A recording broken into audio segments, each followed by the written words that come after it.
नमस्कार दोस्तों, हमारे YouTube चैनल में आपका स्वागत है। मोहिनी ने पर्स से रुमाल निकाला और चेहरा पोंछते हुए गोविंद सिंह के सामने कुर्सी खींचकर बैठ गई। उसके चेहरे पर अजीब सी मुस्कुराहट थी। चाय और ठंडा पिलाकर तुम पिछले 1 महीने से मुझे बेवकूफ बना रहे हो, मोहिनी झुंझलाते हुए बोली। पहले यह बताओ कि आज चेक तैयार है या नहीं। वह सरकारी लेखा विभाग में पहले भी कई चक्कर लगा चुकी थी। उसे इसकी कोफ्त थी कि गोविंद सिंह को हिस्सा दिए जाने के बावजूद काम देरी से हो रहा था। उसके धन, समय और ऊर्जा की बर्बादी हो रही थी।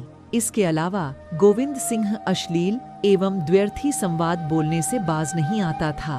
गोविंद सिंह मौके की नजाकत को भांप कर बोला, तुम्हें तंग करके मुझे आनंद नहीं मिल रहा है। मैं खुद चाहता हूँ कि साहब के दस्तखत हो जाएं।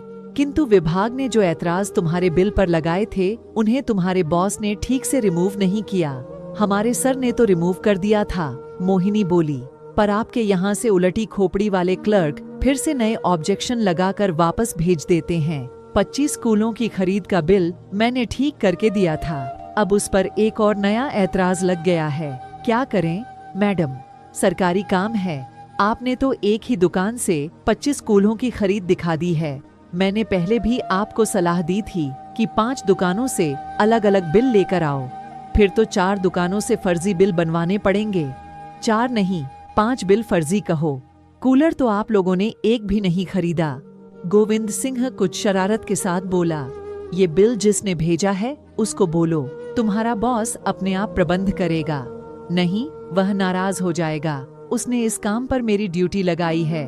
तब अपने पति को बोलो, मैं इस तरह के काम में उनको शामिल नहीं करना चाहती। क्यों? क्या उनके दफ्तर में सारे ही साधु संत हैं? ऐसे काम होते नहीं क्या? आजकल तो सारे देश में मंत्री से लेकर संतरी तक जुगाड़ और सेटिंग में लगे हैं। मोहिनी ने जवाब में कुछ भी नहीं कहा। थोड़ी देर वहां पर मौन छाया रहा। आखिर मोहिनी ने चुप्पी तोड़ी, बोली, तुम हमारे 5% के भागीदार हो। यह बिल तुम ही क्यों नहीं बनवा देते?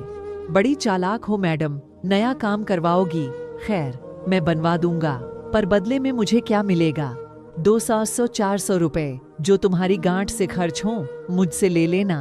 अरे, इतनी आसानी से पीछा नहीं छूटेगा। पूरा दिन हमारे साथ पिकनिक मनाओ, किसी होटल में ठहरेंगे, मौज करेंगे। गोविंद सिंह बेशर्मी से कुटिल हंसी हंसते हुए मोहिनी को तौल रहा था। मैं जा रही हूँ, कहते हुए मोहिनी कुर्सी से उठ खड़ी हुई। उसे मालूम था कि इन सरकारी दलालों को कितनी लिफ्ट देनी चाहिए। गोविंद सिंह समझौतावादी एवं धीरज रखने वाला व्यक्ति था। वह जिससे जो मिले वही लेकर अपना काम निकाल लेता था।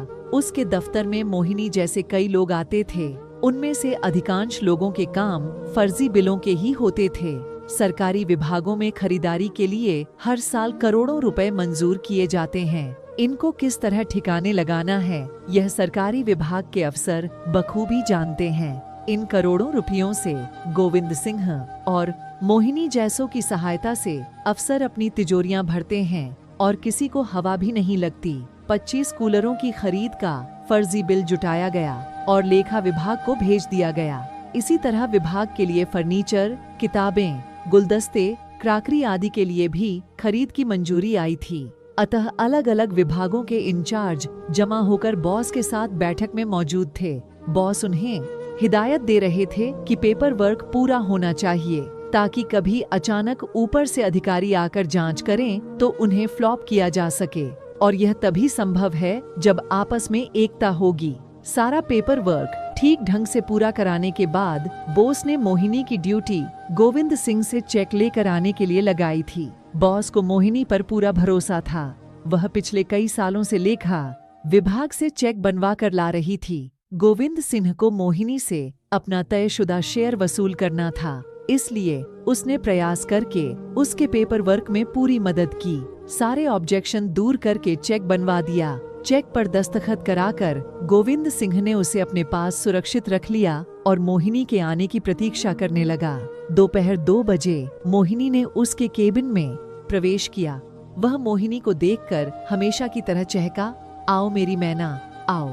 पर उसने इस बार चाय के लिए नहीं पूछा। मोहिनी को पता था कि चेक बन गया है, अतः वह खुश थी। बैठते हुए बोली, आज चाय नहीं मंगाओगे? गोविंद सिंह आज कुछ उदास था। बोला, मेरा चाय पीने का मन नहीं है, कहो तो तुम्हारे लिए मंगा दूं।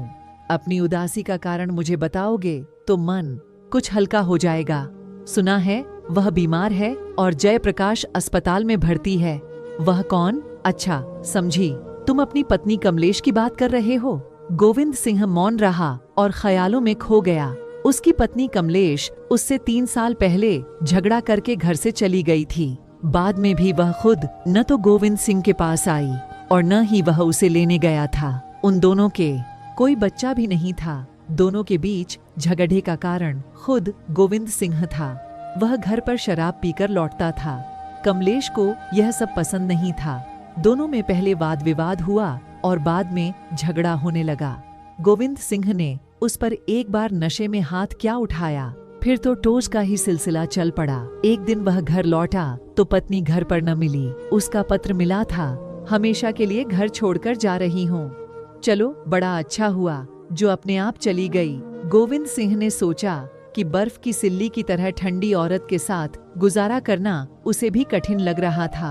अब रोज रात में शराब पीकर आने पर उसे टोकने वाला कोई न था। जब कभी किसी महिला मित्र को साथ लेकर गोविंद सिंह घर लौटता तो सुना पड़ा उसका घर रात भर के लिए गुलजार हो जाता। कहाँ खो गए गोविंद? मोहिनी ने टोका तो गोविंद सिंह की तंद्रा भंग हुई। कहीं भी नहीं। गोविंद सिंह ने अचकचाकर उत्तर दिया। फिर अपनी दराज से मोहिनी का चेक निकाला और उसे थमा दिया। चेक लेते हुए मोहिनी बोली, मेरा एक कहना मानो तो तुमसे कुछ कहूँ, क्या पता मेरी बात को ठोकर मार दो। तुम जिद्दी आदमी जो ठहरे, वादा करता हूँ आज तुम जो भी कहोगी मान लूंगा। गोविंद सिंह बोला, तुम कमलेश से अस्पताल में मिलने जरूर जाना। यदि उसे तुम्हारी मदद की जरूरत हो तो एक अच्छे इंसान की तरह पेश आना। उसे मेरी मदद की जरूरत नहीं है, मायूस गोविंद सिंह बोला। यदि ऐसा होता तो वह मुझसे मिलने कभी न कभी जरूर आती। वह एक बार गुस्से में जो गई तो आज तक लौटी नहीं, न ही कभी फोन किया। तुम अपनी शर्तों पर प्रेम करना चाहते हो। प्रेम में शर्त और जिद नहीं चलती। प्रेम चाहता है समर्पण और त्याग। तुम शायद ऐसा ही कर रही हो।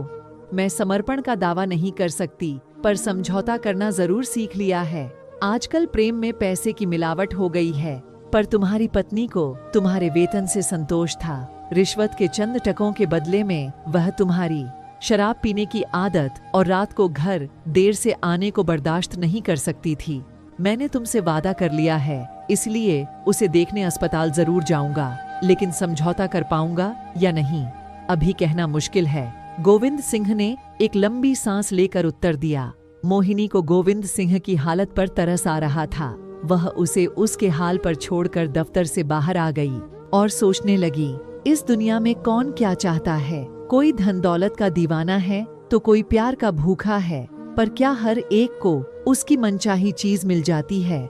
गोविंद सिंह की पत्नी चाहती है कि ड्यूटी पूरी करने के बाद पति शाम को घर लौटे और प्रतीक्षा करती हुई पत्नी की मिलन की आस पूरी हो। गोविंद सिंह की सोच अलग है। वह ढेरों रुपए जमा करना चाहता है ताकि उनके सहारे सुख खरीद सके, पर रुपया है कि जमा नहीं होता। इधर आता है तो उधर फुर्त हो जाता है। मोहिनी बाहर आई तो श्याम सिंह चपरासी ने आवाज लगाई, मैडम जी, आपके चेक पर साहब से दस्तखत तो मैंने ही कराए थे। आपका काम था इसलिए जल्दी करा दिया, वरना यह चेक अगले महीने मिलता। मोहिनी ने अपने पर्स से 100 रुपए का नोट निकाला, फिर मुस्कुराते हुए पूछ लिया, श्याम सिंह, एक बात सच सच बताओगे, तुम टोज इनाम से कितना कमा लेते हो? यही कोई 400-500 रुपए? श्याम सिंह बहुत ही हैरानी के साथ बोला, तब तो तुमने बैंक में बहुत सा धन जमा कर लिया होगा, कोई दुकान क्यों नहीं खोल लेते?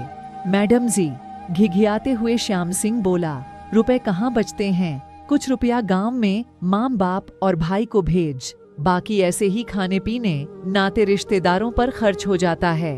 अभी पिछले महीने साले को बेकरी की दुकान खुलवा कर दी है, फिर वेतन तो बैंक में जरूर जमा कर लेते होंगे।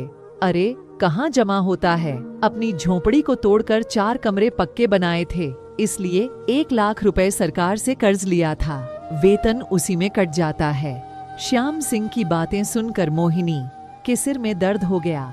वह सड़क पर आई और ऑटो रिक्शा पकड़कर अपने दफ्तर पहुंच गई। बॉस को चेक पकड़ाया और अपने केबिन में आकर थकान उतारने लगी। मोहिनी की जीवन शैली में भी कोई आनंद नहीं था। वह अक्सर देर से घर पहुंचती थी। जल्दी पहुंचे भी तो किसके लिए? पति देर से घर लौटते थे। बेटा पढ़ाई के लिए मुंबई जा चुका था। सूना घर काटने को दौड़ता था। बंगले के गेट से लान को पार करते हुए वह थके कदमों से घर के दरवाजे तक पहुंचती। ताला खोलती और सूने घर की दीवारों को देखते हुए उसे अकेलेपन का डर पैदा हो जाता।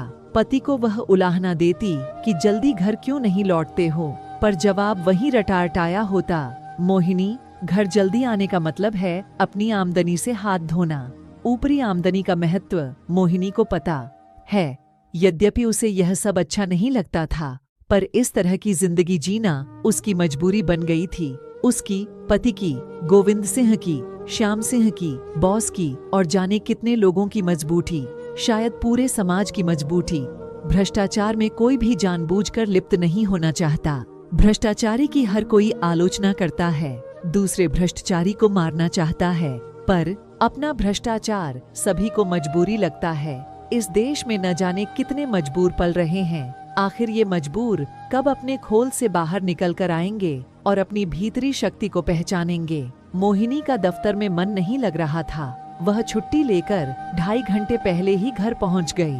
चाय बनाकर पी और बिस्तर पर लेट गई। उसे पति की याद सताने लगी, पर दिनेश को दफ्तर से छुट्टी करके बुलाना आसान काम नहीं था, क्योंकि बिना वजह छुट्टी लेना दिनेश को पसंद नहीं था। कई बार मोहिनी ने आग्रह किया था कि दफ्तर से छुट्टी कर लिया करो, पर दिनेश मना कर देता था। सच पूछा जाए तो इस हालात के लिए मोहिनी भी कम जिम्मेदार न थी। वह स्वयं ही नीरस हो गई थी। इसी कारण दिनेश भी पहले जैसा हंसमुख न रह गया था। आज पहली बार उसे महसूस हो रहा था कि जीवन का सच्चा सुख तो उसने खो दिया।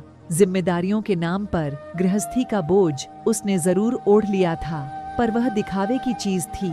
इस तरह की सोच मन में आते ही मोहिनी को लगा कि उसके शरीर से चिपकी पत्थरों की परत अब मोम में बदल गई है। उसका शरीर मोम की तरह चिकना और नरम हो गया था।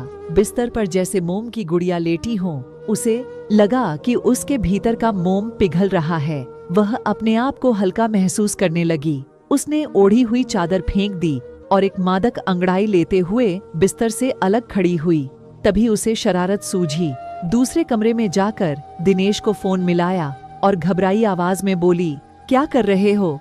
अचानक मोहिनी का फोन आने से दिनेश घबरा सा गया। उसने पूछा, खैरियत तो है? कैसे फोन किया? बहुत घबराहट हो रही है। डॉक्टर के पास नहीं गई तो मर जाऊंगी। तुम जल्दी आओ। इतना कहने के साथ ही मोहिनी ने फोन काट दिया। अब मोहिनी के चेहरे पर मुस्कुराहट थी। बद्धा मजा आएगा। दिनेश को दफ्तर छोड़-दाच कर तुरंत घर आना होगा। मोहिनी की शरारत और शोखी फिर से जाग उठी थी। वह गाने लगी, तेरी 2 टकिया दी नौकरी में मेरा लाखों का सावन जाए। गीजर में पानी गर्म हो चुका था। वह बाथरूम में गई। बड़े आराम से अपना एक कपड़ा उतार कर दूर फेंक दिया और गर्म पानी के फौरे में जाकर खड़ीडी हो गई। गर्म पानी की बौछारों में मोहिनी बद्धी देर तक नहाती रही। समय का पता ही नहीं चला कि कितनी देर से काल बेल बज रही थी। शायद दिनेश आ गया होगा। मोहिनी अभी सोच ही रही थी कि पुन जोरदार लंबी सी बेल गूंजन लगी। बाथरूम से निकलकर मोहिनी वैसी ही गीला शरीर लिए दरवाजे की ओर दौड़ पड़ी। आई ग्लास से झांक कर देखा तो दिनेश परेशान चेहरा लिए खड़ा था। मोहिनी ने दरवाजा खोला। दिनेश ने जैसे ही कमरे में प्रवेश किया, उसे देखकर उसकी आंखें खुली की खुली रह गईं। किसी राजा के रंग महल में फौट एक खड्डी नग्न प्रतिमा की तरह एकदम जड़ होकर मोहिनी खड़ी थी। दिनेश भी एकदम जड़ हो गया। उसे अपनी आंखों पर भरोसा न हुआ। उसे लगा कि वह कोई सपना देख रहा है, किसी दूसरे लोक में पहुंच गया है। मिनट के बाद जब उसने खुद को संभाला तो उसके मुंह से निकला, तुम आखिर क्या कर रही हो? मोहिनी तेजी से आगे बढ़ी और दिनेश को अपनी बाहों में भर लिया। दिनेश के सूखे कपड़ों और उसकी आत्मा को अपनी जुल्फों के पानी से भिगोते हुए वह बोल पड़ी, बताऊं क्या कर रही हूँ? भ्रष्टाचार। और इसी के साथ दोनों ही खिलखिलाकर हंस पड़े।